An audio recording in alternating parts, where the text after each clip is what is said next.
Sejumlah warga di Desa Kelayan, Kecamatan Gunung Jati, Kabupaten Cirebon, Jawa Barat ini digembarkan dengan aksi seorang pencuri yang bersembunyi di plafon salah satu rumah.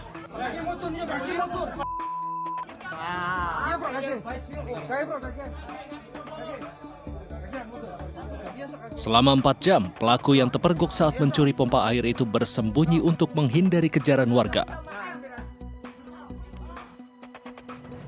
Sebelum bersembunyi, pelaku sempat melompat dari satu atap ke 3 atap rumah warga lainnya.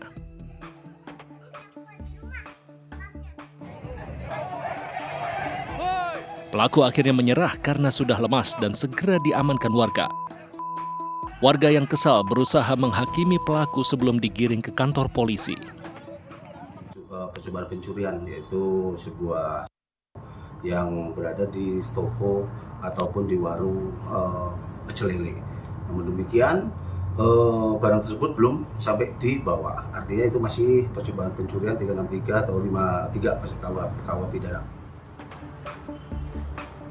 Tak hanya menangkap pelaku, polisi juga menyita 1 unit sepeda motor dan sebuah linggis yang menjadi alat perkakas penunjang saat pelaku beraksi.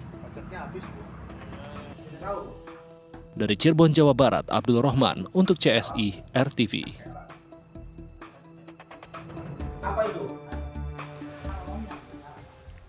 Demi sebuah sepeda motor, seorang ibu di Sumeneb, Madura, tega menjual anak kandungnya yang masih pelajar SMP untuk disetubuhi oleh oknum kepala sekolah. Sementara seorang pelajar di Serdang Bedagai, Sumatera Utara tewas ditembak oleh orang tak dikenal. Sahabat, inilah catatan seputar investigasi bersama saya, Pramadika Samudra.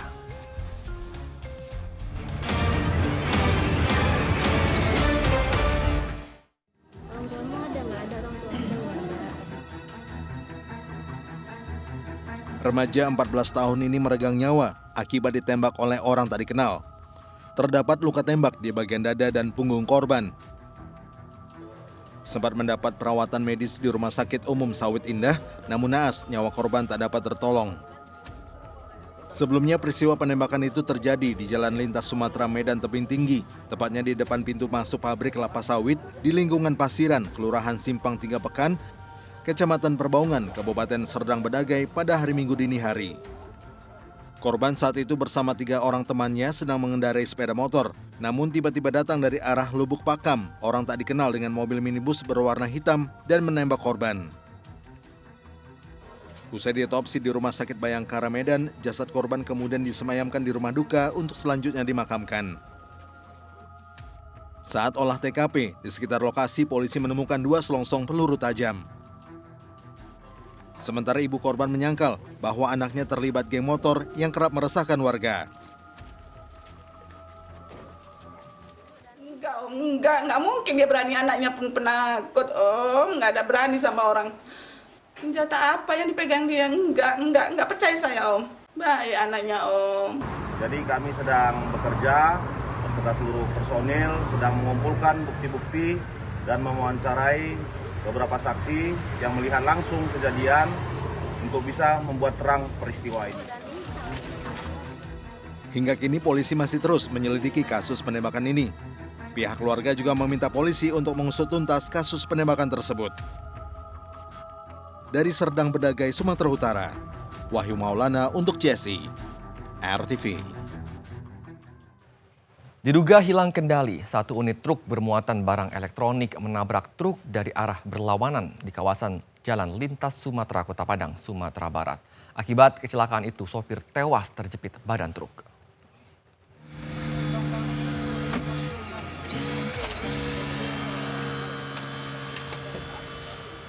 Menggunakan alat pemotong, sejumlah petugas dari Basarnas ini berupaya mengevakuasi supir yang terjepit badan truk usai terlibat kecelakaan di Jalan Lintas Sumatera Sitinjau Lawi, Kota Padang, Sumatera Barat, Senin malam. Korban yang diketahui bernama Geni Hardison tewas dan akhirnya dapat dievakuasi dari badan truk 20 menit kemudian. Sementara kernet truk menderita luka ringan. Korban tewas dan luka langsung dilarikan ke Rumah Sakit Dr. M. Jamil Padang.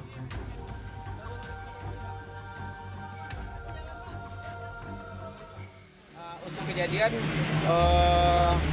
Ada 4 korban, 3 orang selamat dan 1 orang terjepit. Dan 1 orang terjepit selesai dievakuasi pada pukul 21.50. Sebelumnya kecelakaan bermula saat truk bermuatan barang elektronik yang dikemudikan korban melaju dari arah Solok menuju Padang. Saat di lokasi kejadian, korban diduga tidak dapat mengendalikan kendaraannya hingga menabrak truk lain dari arah berlawanan. Kasus kecelakaan ini pun kini telah ditangani oleh Satlantas Polresta Padang. Dari Padang, Sumatera Barat, Juabdi Nursyah untuk CSI, RTV.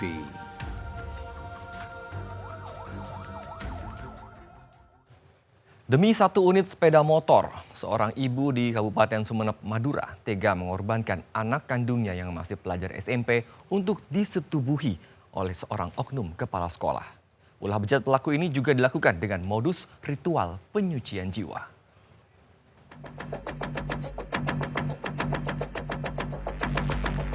Seorang pria di Kabupaten Sumeneb, Madura melaporkan aksi bejat seorang oknum kepala sekolah berinisial J ke Polres Sumeneb. Anak pelapor ternyata menjadi korban pelecehan hingga persetubuhan oleh pelaku, yang akhirnya terungkap merupakan selingkuhan istri pelapor.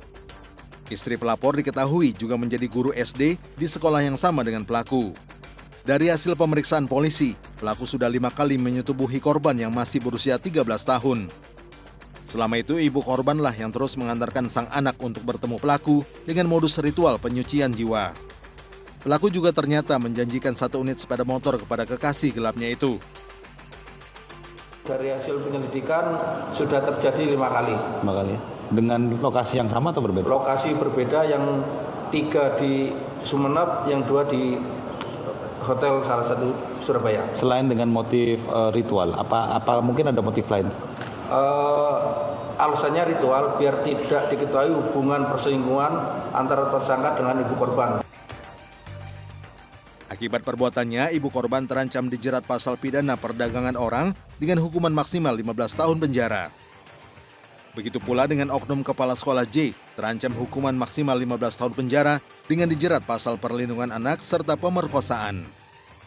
Dari Sumeneb, Madura, Jawa Timur, Solihul Hadi untuk CSI, RTV. Seorang penjamret diringkus polisi karena kerap beraksi di wilayah Banyuwangi, Jawa Timur. Pelaku yang berupaya kabur meski telah ditangkap akhirnya dihadiahi timah panas. Saya dari Polsek Munjar. Kamu dapat HP itu dari mana? Ini kamu sokon gini. Kita mundi. Seorang pria yang tengah duduk dihampiri oleh unit reskrim Polsek Muncar. Ia dalam 24 jam terakhir memang diburu polisi lantaran menjadi aktor penjambretan seorang wanita. Korban jambret TKP di utara lampu merah Tembok Rejo. Aksi penjambretan itu viral di media sosial, di mana korban tergeletak tak berdaya setelah sempat terjatuh dan terseret sejauh 20 meter karena ingin mempertahankan sepeda motornya.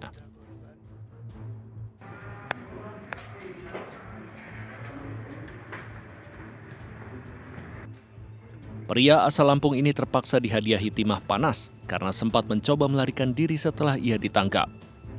Diketahui, pelaku kerap beraksi di sejumlah tempat di Banyuwangi dengan sasaran perempuan yang mengendarai sepeda motor sendirian.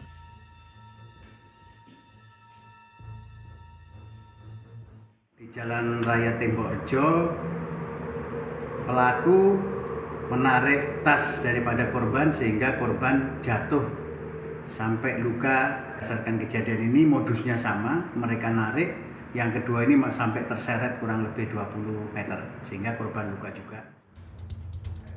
Selain menangkap pelaku, polisi juga menyita sejumlah barang bukti diantaranya tas berisi ponsel milik korban, uang tunai, serta 1 unit sepeda motor yang digunakan pelaku untuk beraksi. Atas perbuatannya, pelaku yang merupakan residivis ini dijerat dengan pasal 365 tentang pencurian dengan kekerasan dengan ancaman hukuman 7 tahun penjara. Dari Banyuwangi, Jawa Timur, Galeh Mega untuk CSI RTV. Setelah sebelumnya dikabarkan diculik, seorang bocah berusia 6 tahun akhirnya ditemukan tewas terbungkus karung di belakang rumahnya di Pontianak, Kalimantan Barat.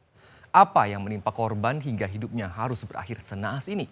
Selengkapnya dalam liputan mendalam CSI bagian pertama, Cinta Ayah Terbagi. ibu bunuh anak tiri.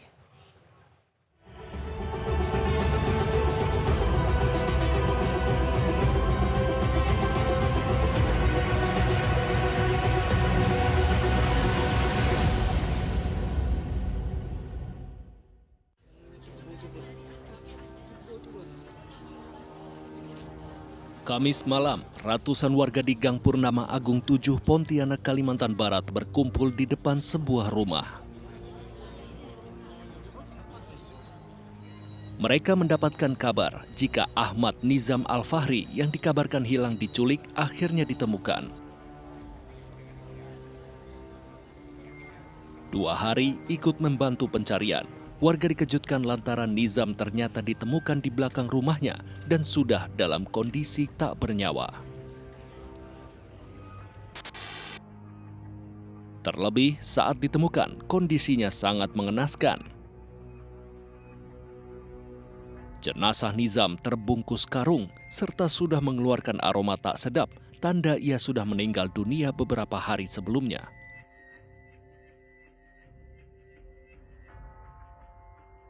Sebelumnya, Ahmad Nizam Al-Fahri dikabarkan menghilang sejak tanggal 19 Agustus atau 3 hari sebelum jenazahnya ditemukan.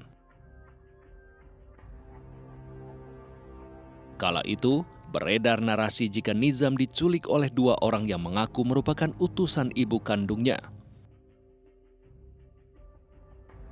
Iya, selama beberapa tahun terakhir, Nizam tinggal serumah dengan ayah kandung beserta ibu tirinya. Sedangkan ibu kandungnya berada di Jakarta. Sorotan tajam langsung mengarah kepada Iftahur Rohmah selaku ibu tiri korban.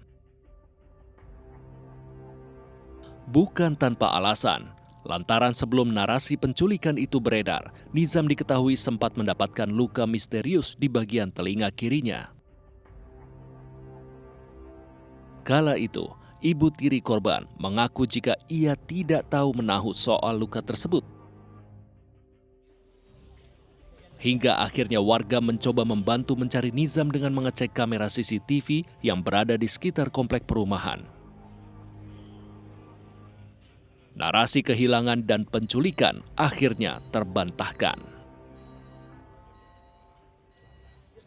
Anaknya kan katanya kan diculik, ya ibaratnya diculik.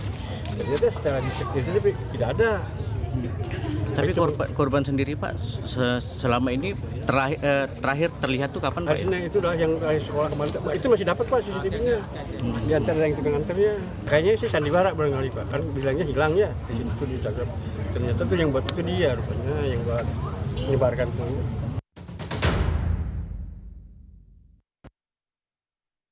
Kecurigaan mengarah pada ibu tiri korban.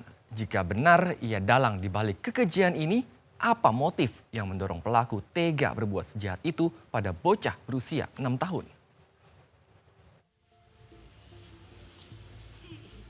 Jenazah Nizam dibawa ke Rumah Sakit Bayangkara Anton Sujarwo Pontianak untuk diperiksa.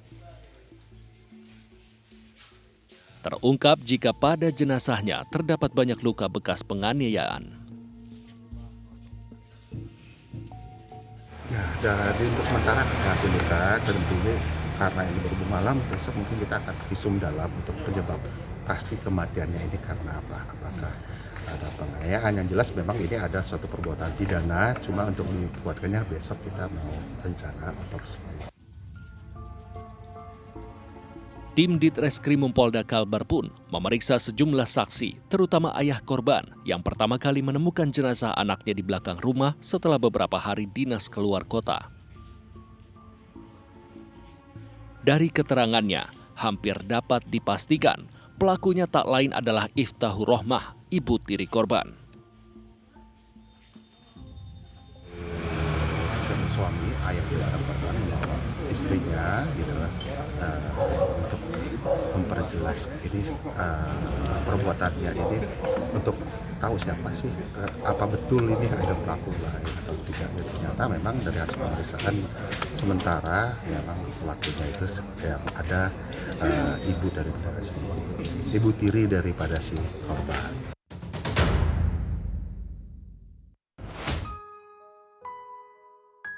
Tak ada yang menyangka Nizam meninggal dunia di usianya yang baru menginjak 6 tahun. Lebih tragis lagi, ia dihabisi dengan kejam oleh ibu tirinya sendiri. Jenazah Nizam kini dipersiapkan oleh ibu kandungnya untuk diterbangkan menuju Kabupaten Ogan Ilir untuk segera dimakamkan. Kasus kematian Nizam di Pontianak turut membuat geger warga di kampung halamannya. Isak tangis tak dapat terbendung mengiringi kepergiannya. Kini masih menjadi pertanyaan, apa kiranya yang membuat pelaku sedemikian tega kepada Nizam? Salah dan dosa apa hingga bocah kelas 1 SD itu dianiaya sampai meninggal dunia? Dari Pontianak, Kalimantan Barat, Oksya Ade untuk CSI RTV.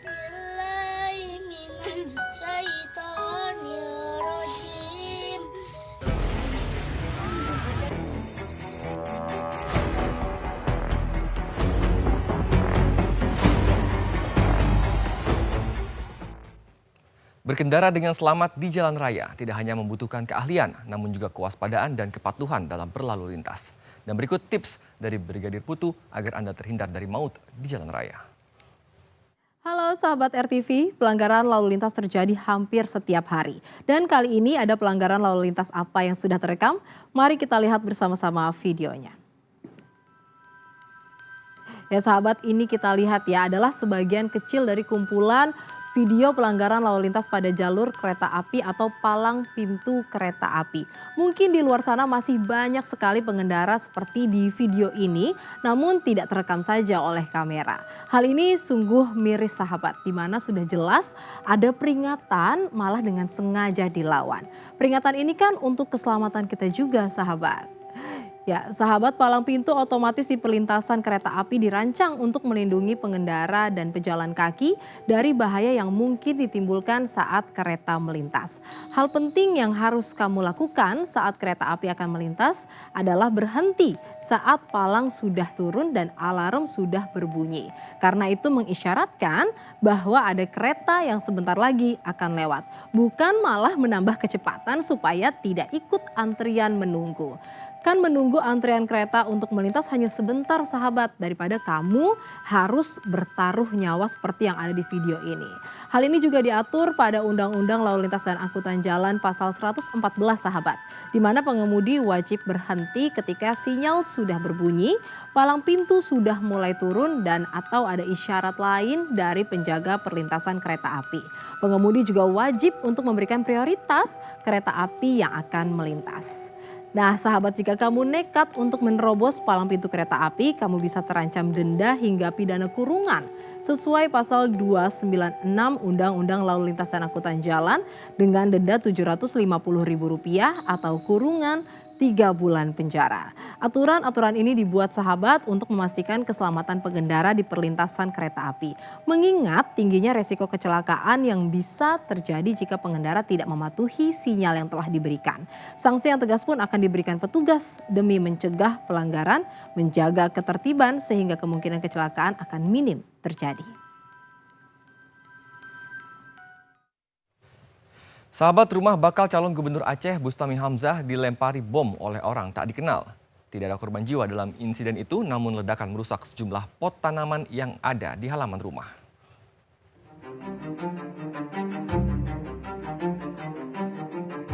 Rekaman CCTV ini menangkap detik-detik pelemparan bom ke rumah bakal calon gubernur Aceh Bustami Hamzah oleh orang tak dikenal. Usai melakukan aksinya, pelaku yang berjumlah 2 orang itu langsung kabur dengan sepeda motor. Aksi tersebut terjadi sekitar pukul 5 dini hari di Desa Gempong Pineng. Akibatnya ledakan merusak sejumlah pot tanaman yang ada di halaman rumah. Tidak ada laporan korban jiwa maupun luka dalam kejadian tersebut. Saat kejadian, Bustami sedang tidak berada di rumah. Namun istri, anak dan kerabat yang sedang tertidur sempat terkejut dengan suara ledakan keras. Pasca kejadian, Satuan Gegana dan Inafis Polda Aceh langsung datang ke lokasi melakukan olah TKP. Termasuk mendalami motif pelaku yang diduga menggunakan granat tangan itu. karena ini Pak Bustami adalah warga kita dan lokasi kediamannya pun di Gampung Pineng, mungkin kami dari pihak Gampung mungkin ya sedikit lebih untuk kegiatan keamanan kita lebih persuasif lagi mungkin. Hingga kini polisi masih terus menelusuri identitas dua pelaku yang terekam berboncengan sepeda motor tersebut. Dari Banda Aceh, Dian Syahputra untuk CSI, RTV. Kejahatan selalu ada di sekitar kita dan kewaspadaan menjadi satu-satunya cara menghindarkan diri dari bahaya. Saksikan catatan seputar investigasi setiap Senin hingga Jumat pukul 23 waktu Indonesia Barat. Saya Pramadika Samudra. Sampai jumpa.